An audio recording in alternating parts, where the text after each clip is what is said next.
Hi, my name is Simone Sutherland, that's my English name, and my Korean name is Mi련, and I am a Korean adoptee.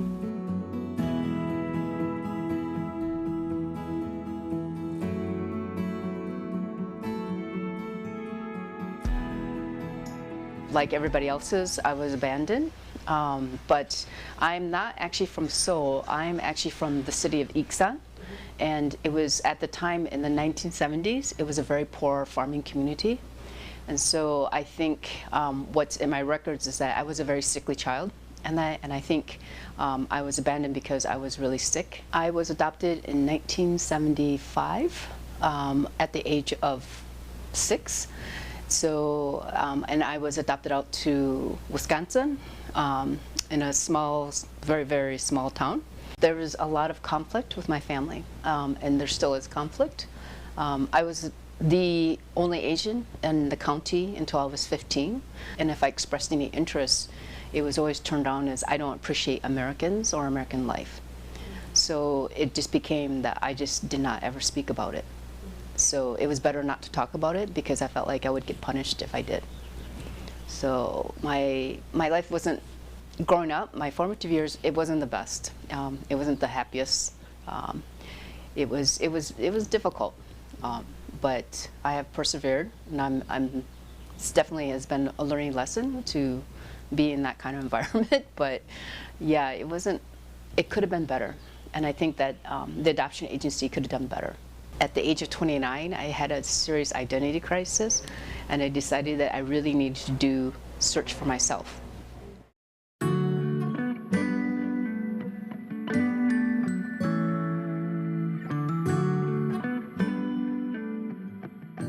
I've actually done my own search, just going to the area, posting up flyers in the neighborhood where I was found. But really my records just are so vague that there's really nothing that shows any kind of indication of where exactly I'm from, other than that I was from Iksan, and then the original location of the orphanage is now a church. I've done DNA testing, and yeah, and there was no match or search. Now I'm not actively searching because I didn't have a good relationship with my adopted parents. I'm very hesitant of what kind of relationship I'm going to have with my biological parents. Because I lived in Seoul, the city never really sleeps. It's just so energetic, and there's always something to do. So I definitely miss the food. The aspect of the food is that there's certain flavors that you really can't duplicate. So you do get food here in the U.S., Korean food, and it is very close, but it's not the same thing. So yeah, I really miss that. So when I try to cook, I really try to imagine what that flavor was that I really loved in Korea.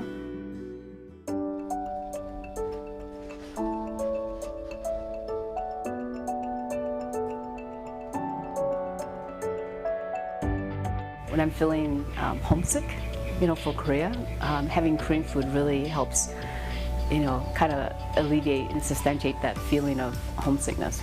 If I eat Korean food, it tends to be healthier for me than American food.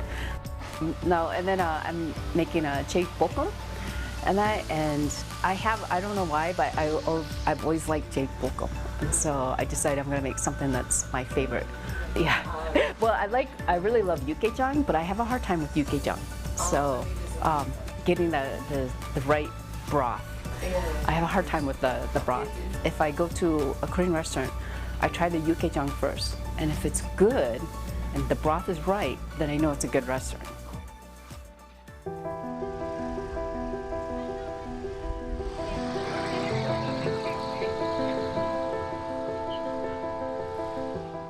It is an organization in the Bay Area for Korean adoptees, and so basically a lot of Korean adoptees have never gone back home, back to Korea, or a lot of them are young. They don't know much about Korea, but they want to know more about Korea, but they're also feeling very isolated because they have white families and they don't know that many Korean adoptees or other Asians. If I had a dream, I would love to see that the Korean society be a little bit more accepting and forgiving of Korean adoptees that go back to Korea.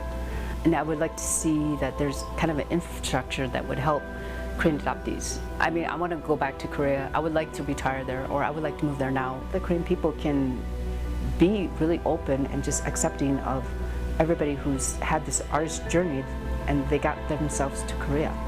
So congratulate them. Tell them they're doing great. Keep going. Some days are hard. Some days are not.